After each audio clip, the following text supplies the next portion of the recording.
Boa noite, amigos e amigas. Então, continuando a matéria de direito civil, parte civil 1, parte geral, a gente está aí falando aí de ato jurídico, a gente viu nos vídeos anteriores, classificação de bens 1, 2 e 3.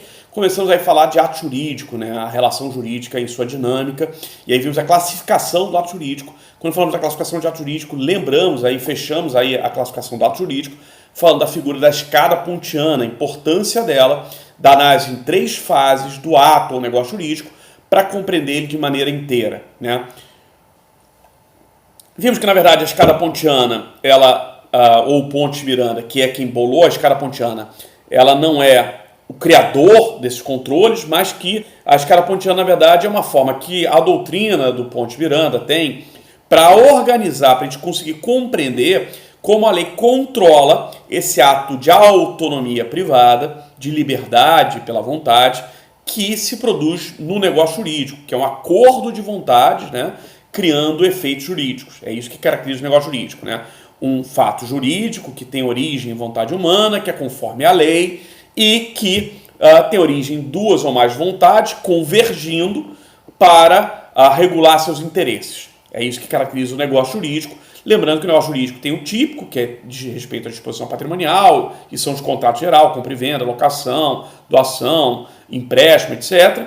E os contratos atípicos, ou os negócios jurídicos atípicos, que a gente deu o exemplo aí do casamento e do negócio processual.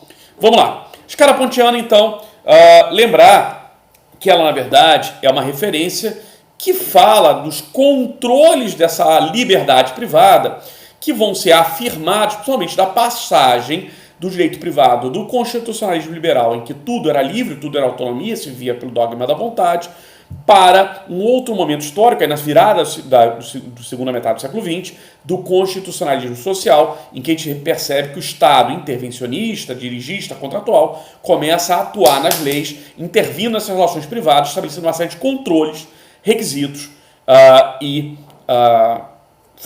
funções que essas relações privadas têm que cumprir, em especial nos 2 pilares, direito privado, propriedade e contrato. No contrato, especialmente, porque a gente está falando aí do negócio jurídico. Bom, o que é a escala pontiana, então?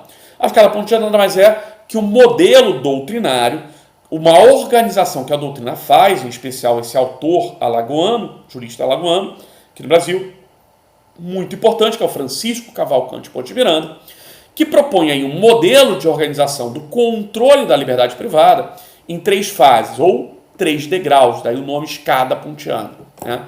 O da existência, que é o primeiro degrau, o da validade, que é o segundo degrau, e o da eficácia, que é o terceiro e último degrau. A partir dele, é como se o negócio jurídico, o ato jurídico tivesse subido a escadinha, né, pudesse abrir a porta e ir para a vida social, criar efeitos concretos.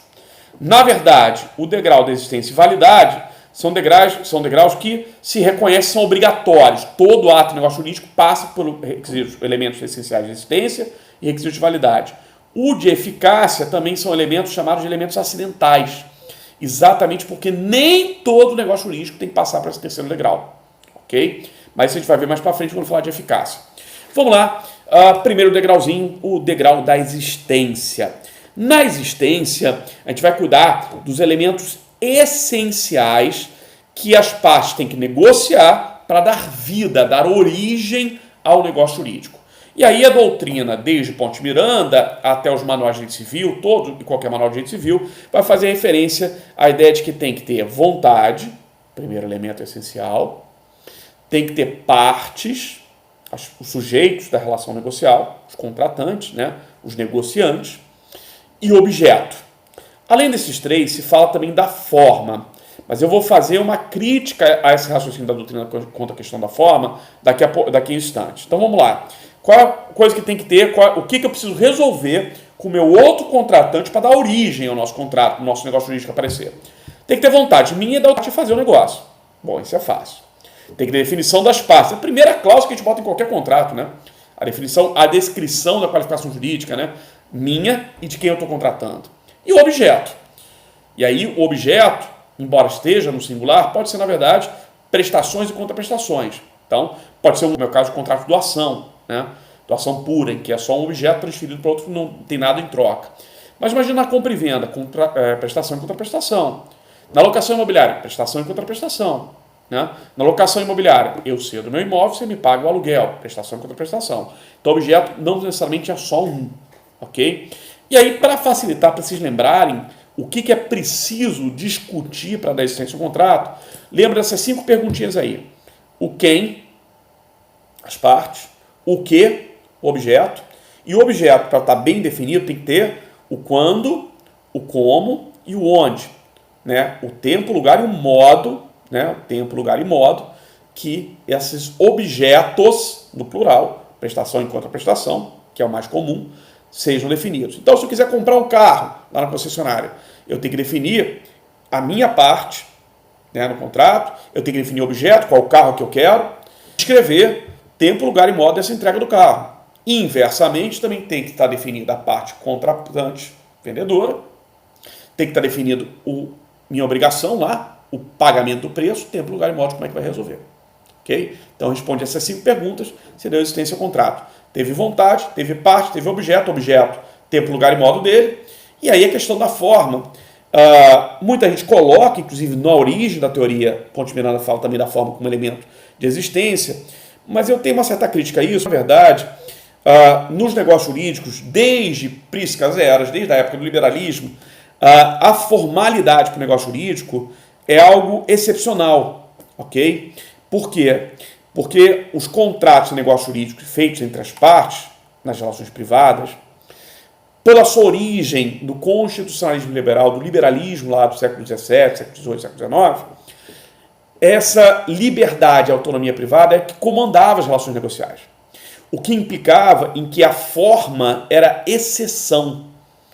Então, exigir forma como requisito, o elemento essencial de existência, é algo que contraria a própria lógica da liberdade das formas, ou de um princípio que a gente vê muito referido na doutrina, que chama de princípio do consensualismo.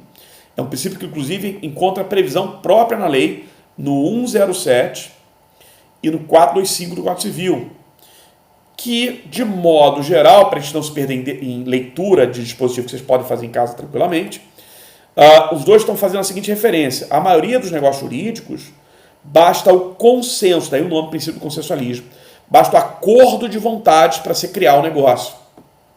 Então, concordo plenamente que vontade, parte e objeto são elementos essenciais de negócio. Agora, a forma, na verdade, ela é excepcional por conta do princípio do consensualismo, por conta de que, em regra, normalmente, a formalidade como exceção, e quando se apresenta como prevista em lei, ela, na verdade, é requisito de validade. Opa, já é o outro nosso degrau. Então, a doutrina, e aí majoritária em geral, bota a forma entre os elementos essenciais. Mas eu estou explicando para vocês que, criticamente, a gente pode dizer que, na verdade, a forma ou solenidade de um negócio jurídico é exceção, princípio do consensualismo, 107, 425, e quando é prevista em lei, ela é, na verdade, apresentada como requisito de validade, não de existência. Fechou? Bom, faltar elemento de existência, o que acontece com o negócio jurídico? Bom, então ele não aconteceu, né? Na verdade, se faltou elemento de existência é porque as partes ainda estão nas tratativas, ainda estão negociando. Não fecharam um contrato, não fecharam o negócio jurídico. Então não chegou a existir. Por isso que a gente ainda está no primeiro degrau. A gente não chegou a discutir validade, porque ele não chegou a nascer. O problema é que o direito civil brasileiro ele não prevê a consequência ou a declaração de inexistência de negócio. Não tem dispositivo no Código Civil falando disso. E aí, o que a jurisprudência e a doutrina fazem pela falta de um elemento essencial de existência? Se tiver um negócio que está nas tratativas e uma das partes quer forçar, inclusive entra com a ação judicial para forçar o cumprimento de contrato que não chegou a se realizar inteiramente, falta um elemento essencial.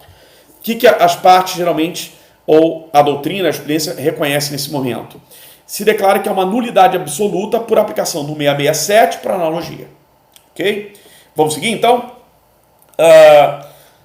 Elementos de existência, então, são esses. Tá? Lembra as 5 perguntas para lembrar do que tem que resolver para ter existência. Resolveu.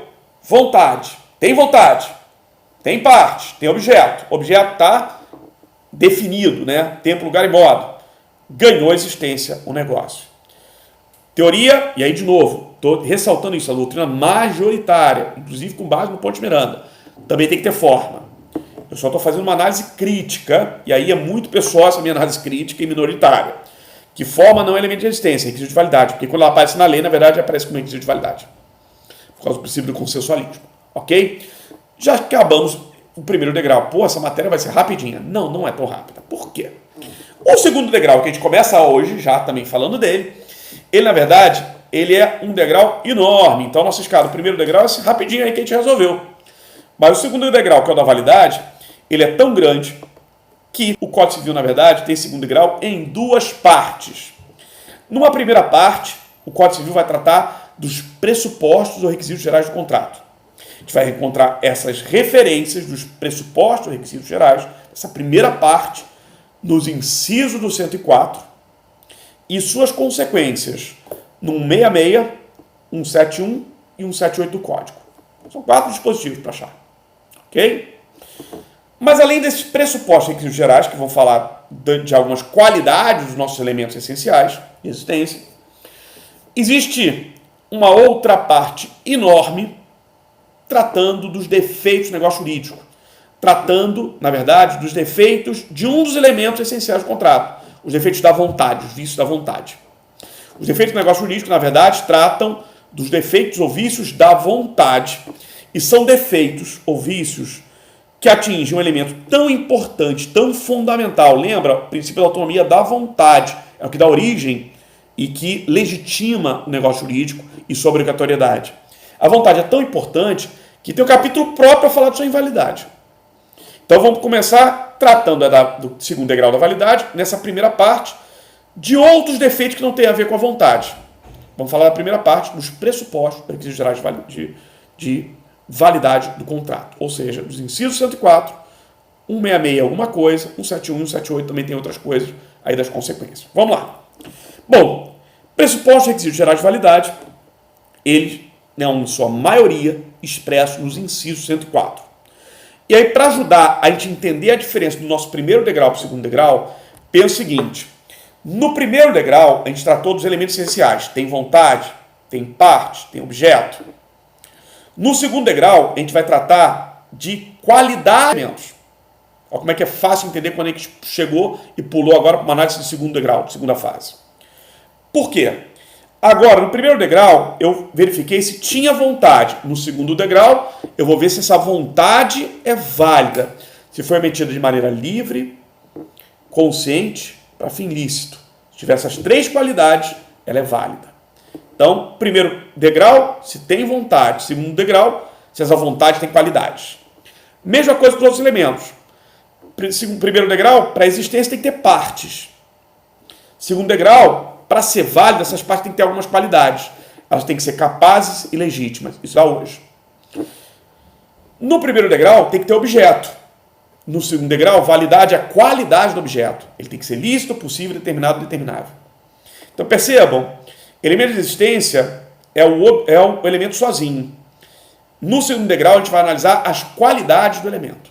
Ok? Então, vamos lá. Bom, os pressupostos ou requisitos gerais de validade dos negócios jurídicos começam tratando da capacidade das partes. Então, ele começa falando do que a gente chama de pressupostos de validade subjetivos. As qualidades das partes que tem que ter para ser válido o negócio. Então, 104, inciso primeiro, começa falando aí das partes capazes. Então, primeiro pressuposto requisito de validade que a gente vai analisar, capacidade das partes. Capacidade das partes não é uma matéria tão estranha para vocês, vocês já tiveram aula disso no primeiro bimestre, quando falamos lá da capacidade de fato da pessoa natural para entender. E aí a gente vai agora aplicar aquela questão da capacidade de fato para reconhecer validade ou invalidade do ato jurídico. Vamos lá. Então, capacidade das partes, o requisito de validade, o pressuposto, está no inciso 1º do 104. Lembra lá a aula de incapacidade. Os incapazes, por sua vez, são desdobrados ou são reconhecidos em 2 possibilidades. Quais sejam? Incapaz absoluto, do artigo 3º. Incapaz relativo, do artigo 4º. O grau de incapacidade se liga ao grau de invalidade. Por quê? A invalidade do negócio jurídico, do ato jurídico, também admite 2 graus diferentes. Então vamos lá.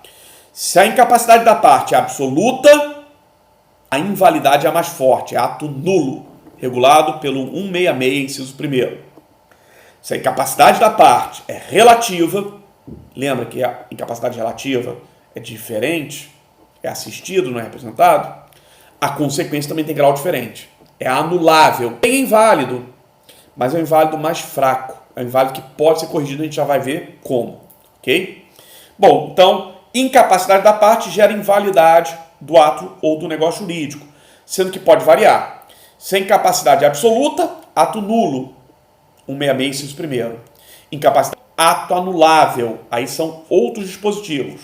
Aí você vai usar 171, inciso 1º, que vai falar que é anulável, se é incapaz relativo, e 178, terceiro, que vai falar do prazo de 4 anos para pedir essa invalidade. Porque quando é anulável, sempre tem prazo. E quando é nulo, é outra história. Aí você vai ver 169, que aí não tem problema com prazo. Tá? A princípio não tem problema com prazo. Depois a gente vai ver isso com prescrição de decadência. Então vamos lá. Incapacidade absoluta, representado, ato nulo, 1661. Incapacidade relativa, quarto. Assistido, ato anulável, 171, inciso 1º, que vai falar do anulável, e 178, inciso 3º, que vai falar do prazo, que é de 4 anos. Ok?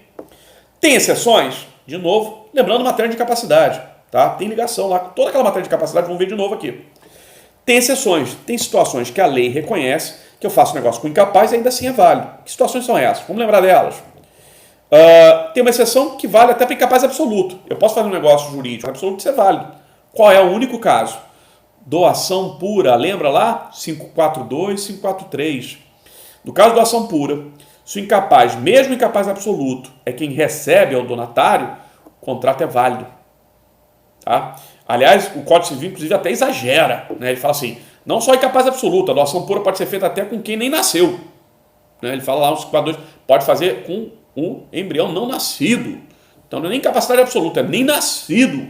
Né? Nem tem aquela coisa da personalidade jurídica, segundo a teoria natalista, já pode aparecer no contrato. É o único caso.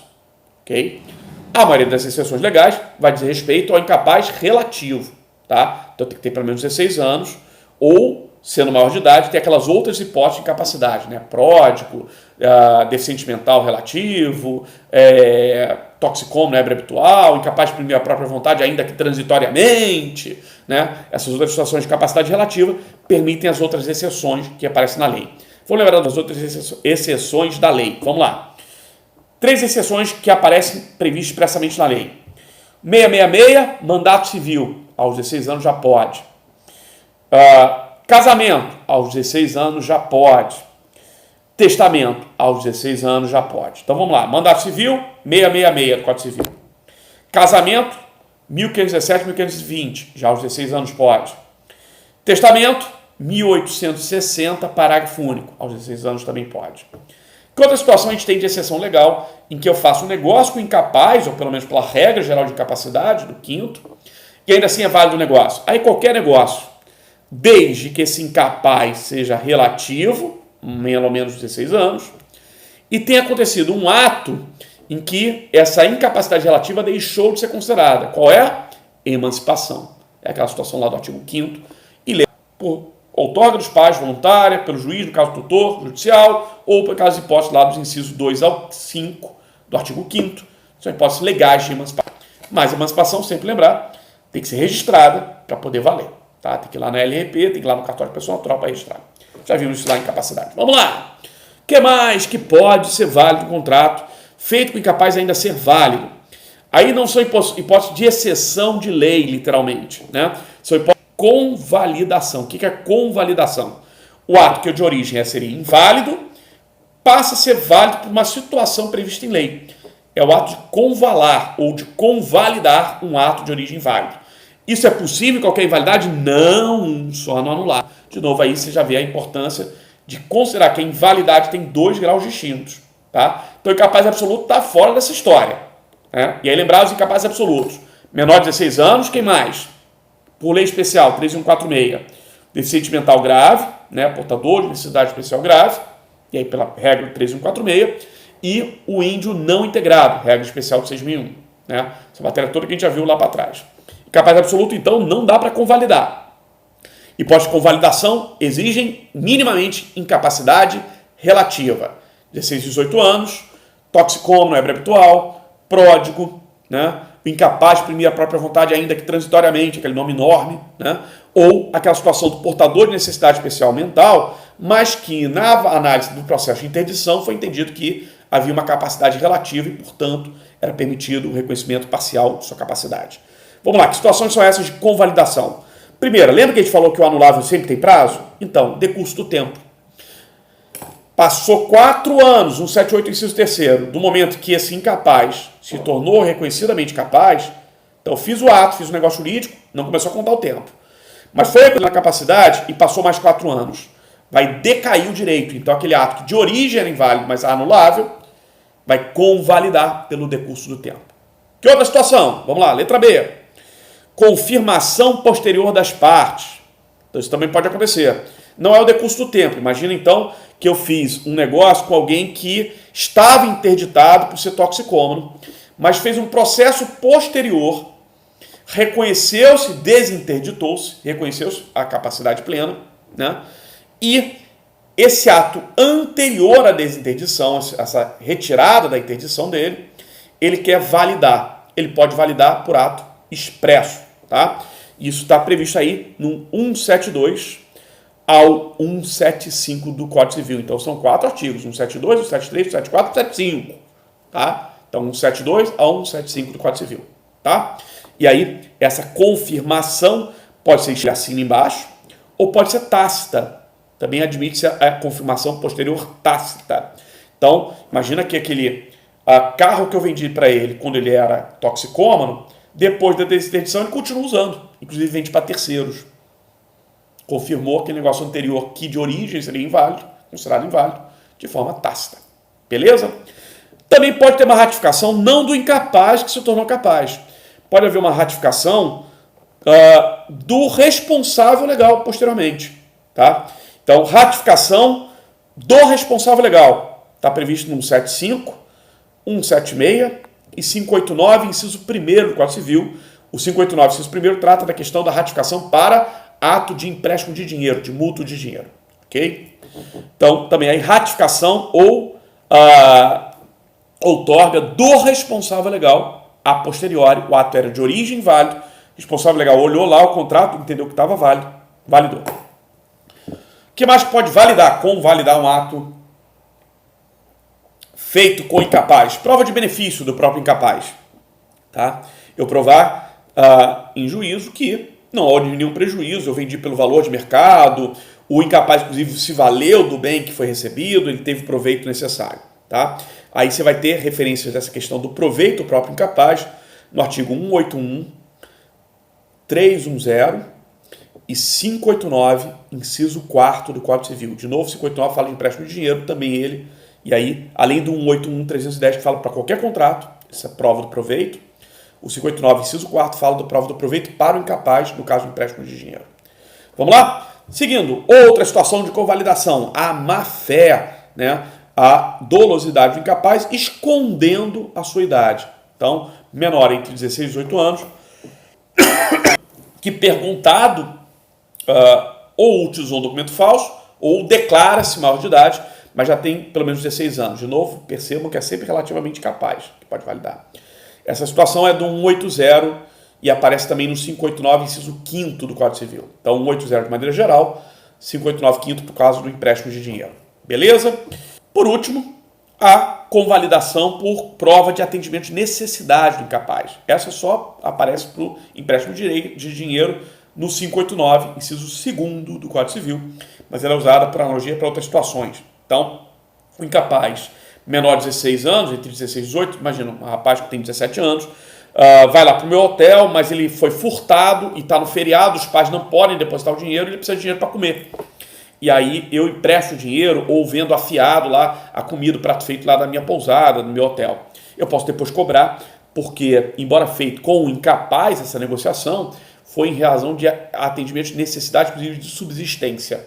A previsão expressa do Código 589.2 é para o caso de empréstimo de dinheiro, mas para analogia é usado para essas situações de cumprimento também de alimentos, de víveres, o que é necessário para entender que se ratifica o ato porque é uma boa-fé do contratante, que é o plenamente capaz, com o incapaz, porque ele está atendendo, inclusive, necessidade do incapaz. Beleza?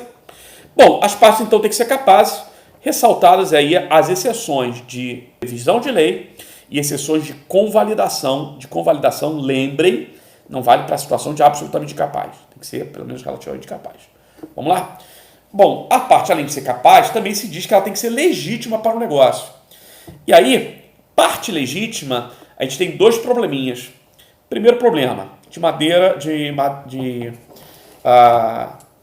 questão apenas textual. A questão da legitimidade das partes, essa qualidade que a parte também tem que ter, além de ser capaz, ela tem que ser legítima para o negócio, não está nos incisos do 104, não está expressa. Toda a doutrina concorda que é requisito de validade do negócio jurídico, que a parte, além de ser capaz, seja legítima. Mas aí vem um outro problema, e esse é um problema muito maior.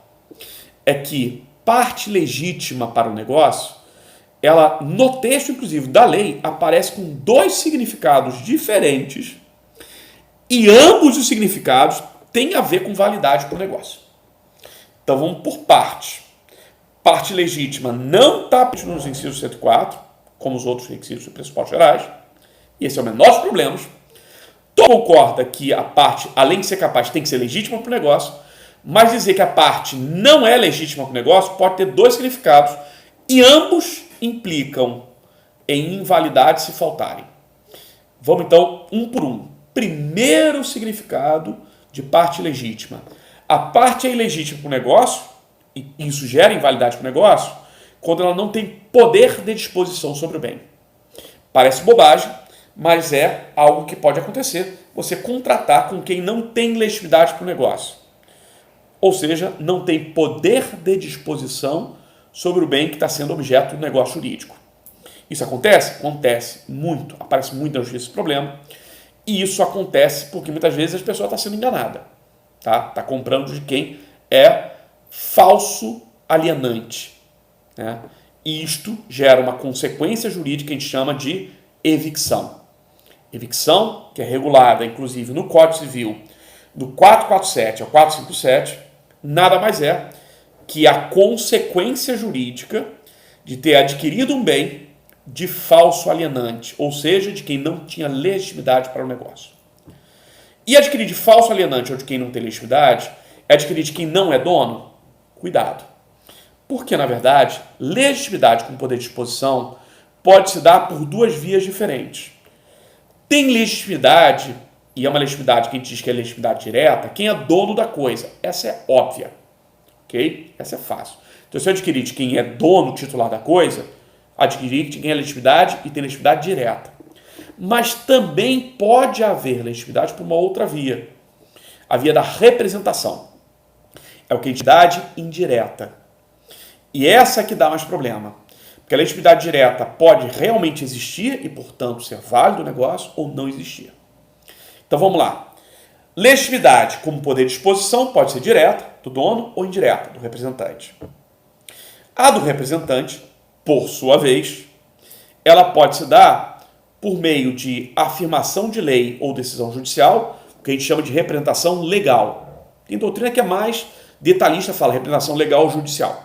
Tá? Quais são os casos de representação legal judicial? Onde é que estão previstos eles? Vamos lá, a representação legal é a que existe dos pais com os filhos, por causa do poder familiar, tutor tutelado, curador curatelado, apoiador de decisão, Instituto Novo, com os apoiados. Né? E a previsão da representação legal, de lei, está no 115, 120 e 932 do Código Civil. Pelo menos esses são os artigos mais importantes. Em direito de família, vocês vão ver mais detalhes dessa representação legal. Poder familiar no 1630, 1638, a questão da tutela, curatela e apoiador de decisão lá no 1747 em diante, tem outros artigos. Mas o mais importante, para entender a representação legal, pai, tutor, curador e apoiador de decisão, 115, 120, 932. Beleza? Bom, o representante legal é aquele, inclusive, que a parte não escolhe. Tá? É aquele que é definido por lei ou por sentença judicial. Beleza? Representante, no entanto, pode aparecer de outra forma. Existe um representante que a gente chama de representante convencional. Este é escolhido pela parte por meio de um contrato em que ele outorga poderes a essa pessoa. Que contratos que permitem isso? Aí você fala, procuração. Começa errado, afirmando isso? Porque procuração não é contrato, vou explicar isso para vocês. E segundo, o contrato que outorga poderes para outra pessoa, na verdade, não é um só. São vários os tipos contratuais no Código Civil e em leis especiais que reconhecem essa possibilidade de outorgar poderes para alguém me representar por escolha minha, representante convencional. Vou citar até alguns exemplos que estão no Código Civil. Mandato, civil ou empresarial, distribuição, agência, corretagem. Tudo isso é poder que eu estou dando para uma pessoa para me representar.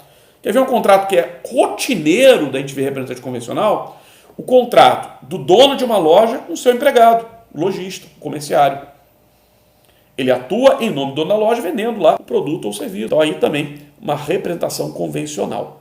Ok? E aí o contrato, inclusive, de trabalho. Pode ser de comissão, né? O contrato que o sujeito recebe por comissão. Pode ser contrato de trabalho típico. Ok? Em todos eles, qual é a característica? Há uma outorga do dono, legitimidade direta, para essa pessoa perante terceiros. Legitimidade indireta, que vai validar o negócio. O problema, primeiro, e é a primeira confusão que a gente tem que resolver, não é contrato. Procuração, na verdade, é instrumento probatório de contrato. Por que essa confusão é tão constante de falar que procuração é contrato? Olha, presta atenção como é que funciona o direito, como é que ele é difícil às vezes, mas às vezes não difícil, é só um pouquinho esquisito. Né? Imagina que um colega de vocês está precisando fazer rematrícula aqui na faculdade. Okay? Está no período de rematrícula, mas ele está viajando. E aí ele telefona para outro colega e fala, pô, Caio, sou eu, o Tício, eu preciso fazer rematrícula, estou em viagem, eu quero te passar poderes para me representar fazendo a minha rematrícula. E o cara fala o seguinte, tudo bem, não tem problema nenhum, eu faço a rematrícula para vocês. Lembra, mandato civil, inclusive, 16 anos já pode, né? 666 do Código Civil. Eu vou te representar e você, com essa ligação verbal, me passou esses poderes. Então já tem uma legitimidade convencional, a representação já está instaurada.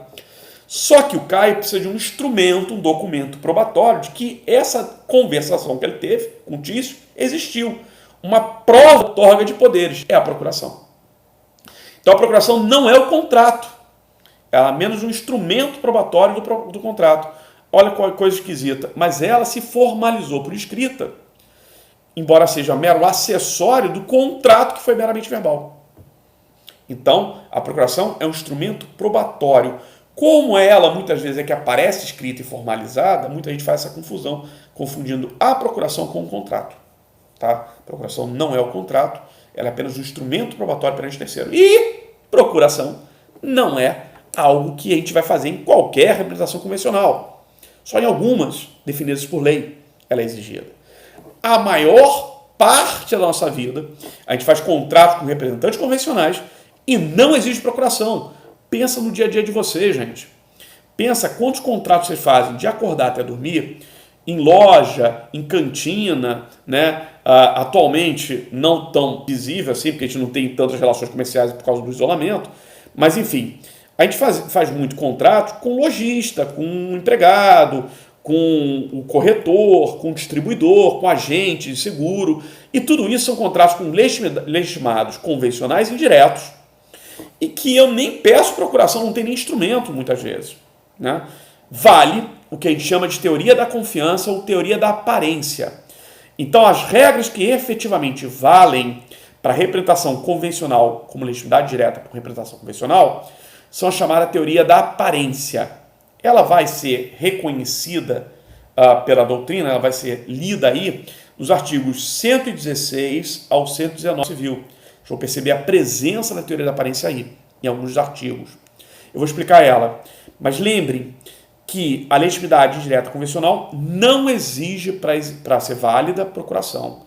Que, em razão da dinâmica da nossa rotina diária, na verdade, inclusive, ela é exceção. Normalmente, vale apenas a aparência da relação de representação convencional. Então, quando eu entro numa loja para comprar uma roupa no shopping, ou como eu entrava antes para comprar roupa no shopping, ela está com o uniforme da loja, ou o fato, basicamente, de ela estar na loja e se apresentar como lojista, e ser reconhecida por aquele público como lojista, já basta para validar o negócio. É a chamada teoria da aparência, e ela se confirma com a leitura aí do artigo 116, que vai mais ou menos explicar o seguinte, que o representado, o dono da loja, se obriga perante o outro contratante, quem está comprando lá a roupa, né? Na medida que eu faço contrato com o seu representante, então o representado se obriga com a palavra que o representante deu com o contratante, na medida que esse representante atuou dentro de uma aparência, aí a teoria da aparência, dentro dos limites aparentes dos seus poderes. Beleza? Então basta isso para ser válida a relação e eu poder exigir o cumprimento da obrigação. Ok? Bom, e se tiver dúvida dos limites, etc., aí o 118 nos ajuda. O contratante, quando está diante do representante convencional, ele pode exigir a prova inequívoca dos poderes, dos limites dos poderes. É o 118. Ok? Pode. Mas isso não é requisito para validade. Cuidado com o 118, porque ele dá essa confusão. O 116 diz qual é o requisito da validade. A aparência que se própria à circunstância do negócio. Então, qual é o limite dessa representação convencional, se basta só a aparência? Aí vem o 119 para fechar a ideia da teoria da aparência. Que ele mostra o limite da teoria da aparência. Quando o representante atua fora dos limites de um negócio normal, da normalidade. Quando o representante atua com as circunstâncias dele em conflito de interesse com o seu representado, agora o contratante tem um contrato que pode surgir invalidade. Então vou dar um exemplo bem dantesco para você ter ideia do que eu estou querendo dizer aqui. Imagina que eu vou lá contratar numa loja comprando uma roupa que está lá na vitrine. Isso aconteceu concretamente e efetivamente comigo. Tá? Uma roupa que tinha exatamente o meu tamanho de camisa lá na vitrine. E aí aconteceu o seguinte, depois de uma semana, o dono da loja, o gerente da loja, não sei se era dono ou gerente, ligou reclamando que eu tinha comprado uma camisa que não era para ser comprada, ser vendida. E eu achei esquisito. Eu falei assim, mas eu entrei numa loja de roupa, seu atendente, eu procurei a camisa no meu tamanho, não tinha no estoque. Aí eu falei, mas essa vitrine tem uma, vamos verificar se está. E aí, o problema é que o gerente veio comentar para mim, mas não pode, porque na verdade, o tecido das roupas que a gente coloca na vitrine é melhor. Não é para colocar venda, é só mostruário. Então, por isso eu peço ao senhor, com muita educação, que você volte aqui na loja e devolva a roupa. 116, teoria da aparência sendo aplicada. Olha como é que eu respondi para ele. Lógico que eu não fui tão educado. Eu falei, lógico que ferre-se, não tão educadamente, porque a teoria da aparência estava do meu lado. Qual é a teoria da aparência? Eu fui numa loja de roupa, comprei uma roupa. Nos limites de normalidade e circunstância. Ele é obrigado a cumprir como representado pelo ato do representante? É. Agora, vou fazer uma hipótese maluca para a gente entender o limite, a regra de 119, quando é que vai virar inválido, quando é que fica anulável. Imagina que esse mesmo lojista, quando me atendeu, ele já estava meio que de aviso prévio, já estava chutando balde, porque já estava sendo demitido mesmo, né? E aí, na hora que eu estou pagando lá aquela camisa, eu falo, essa tela aí boa essa tela meio dobrada assim, né? Boa para visualizar o computador, etc. Ele fala, você gostou? Eu posso incluir na compra. Aí já não posso usar a teoria da aparência e a boa-fé para justificar do negócio pelo representante convencional pela teoria da aparência. Por quê? Porque agora eu estou fazendo uma loja de roupa comprando um periférico de computador. Foge da normalidade. É evidente aí um conflito até com a intenção da venda lá. Aí o 119 atua. Então, a representação convencional, a ilegitimidade, se confirma ou se configura quando há um conflito de interesse do representante com o representado manifesto na forma ou circunstância do negócio. Ok? Pode seguir daí? Bom, a atenção que a gente tem que ter é com a figura do autocontrato, também tratado aí nessa parte de representação do Código Civil, é o artigo 117. Ele vai falar, o autocontrato, o contrato consigo mesmo, é uma situação atípica em que o representante faz um negócio com os poderes representados com ele mesmo. Por isso que é chamado de autocontrato. Olha que coisa esquisita, mas é possível fazer. Imagina que alguém me deu poder para vender o apartamento dele para terceiros. Viajou para fora do país, estou fugindo daqui do Brasil, que está uma loucura essa coisa do Covid aqui no Brasil, vou para Nova Zelândia, que já estão liberando lá, e aí eu quero que você venda esse meu apartamento. E ele me passa poderes para vender o apartamento. Eu, com esses poderes, com essa representação constituída, eu posso, em algum momento, estou tentando vender para terceiro e me interessar pelo imóvel. Eu posso vender para mim mesmo? Posso, é a figura do autocontrato. Eu vou aparecer no contrato como se eu fosse a mesma pessoa nos dois lados do contrato. Mas, na verdade, como vendedor, eu me apresento como representante da vontade alheia. Na verdade é outra pessoa. Comprador em nome próprio. É a figura do autocontrato. Ela é permitida? O 117 faz o destaque. Não, em regra ela não é permitida. E aí eu vou te mostrar que pode sim ser permitida, por exceção. Leia o 117 com cuidado, você vai perceber que ele faz esse raciocínio. Por exceção, pode. Olha lá como é que é. Se a representação é legal, o operador ou o apoiador da decisão não pode. Aí tem vários dispositivos que vão dizer que não pode, tá? 117, 497, inciso 1º, 1692, 1749, inciso 1º do Código Civil. Todos esses Códigos Civil dizem representação legal não pode, autocontrato. 890 do CPC também repete. 890 do Código de Processo Civil também repete. Autocontrato não pode representação legal. Mas em representação convencional pode, e tem alguns dispositivos, inclusive, que pontualmente aí no Código reconhecem essa possibilidade. No contrato estimatório, o 535. No contrato de mandato civil, o 685 do Código Civil. Reconhece que aquele que é representante convencional, não é o legal, que foi imposto, o representante convencional foi escolhido, pode legalmente fazer autocontrato atendido os seguintes requisitos, que a doutrina e a jurisprudência confirmam. É representação convencional, o representante foi escolhido, não foi imposto. Então, para legal não pode. Convencional pode. Em que outras condições têm que ser atendidas? Esse representante convencional, ele foi escolhido, é convencional, e o preço e as condições do contrato estão pré-estabelecidas. Neste caso, o autocontrato é válido porque aquele que está sendo representado nem pode alegar prejuízo, porque ele já pré-definiu o que ele quer de valor e condições de pagamento. Então, para ele faz diferença, depois que ele me passou a reputação, se eu vendi para terceiro ou se eu mesmo fiquei com o apartamento, se o preço que ele estabeleceu comigo não foi o que foi acertado, não foi o que ele recebeu no final das contas, nenhuma. É praticamente um contrato de adesão, em que esse contrato de adesão, em vez de passar para terceiro, eu mesmo aderi. Então, nesse caso, o autocontrato é válido. Ok? Vamos seguir? Outra questão que a gente tem que ter atenção quando se trata de representação. Essa questão do poder de exposição, da falta de legitimidade, em regra, se eu compro quem não tem legitimidade, não é dono nem representante legal convencional, gera invalidade. Só que tem uma exceção. Tudo na lei tem exceção no Código. Né? Direito Civil, você sabe que a resposta sempre é depende, sempre tem exceção. Né? Normalmente, quando eu compro de quem não é dono, nem tem legitimidade, direta ou indireta, legal ou convencional, a venda é a venda non domino, é a venda nula, é a venda enganada, que gera aquele problema da evicção, de perder o bem para o verdadeiro dono, porque adquiriu de quem não tinha legitimidade. Aí você sofre a evicção 447 ou 457. Tá? E aí a evicção, a consequência dela, é poder demandar esse alienante falso posteriormente. Mas isso é matéria lá para obrigações de contratos. Bom, normalmente, então, quem compra de quem não tem legitimidade, direta ou indireta, legal ou convencional, sofre evicção porque é venda non domino. Mas tem uma exceção. É a venda sob encomenda. Ela está regulada pelo 106, 483 e, em especial, sublinho inclusive esse, o 1268, parágrafo 1º do Código Civil. É a situação da venda sob encomenda que eu adquiro de quem não tem legitimidade no momento presente, mas não tem nenhum condicionamento ou impedimento para ter legitimidade no momento futuro. Situação rotineira. Imagina que um colega meu vai viajar e eu quero comprar um perfume que eu gosto muito bom, que, sei lá, pode ser Calvin Klein One, né, o Calvin Klein B, que eu gosto muito do Calvin Klein, esses perfumes.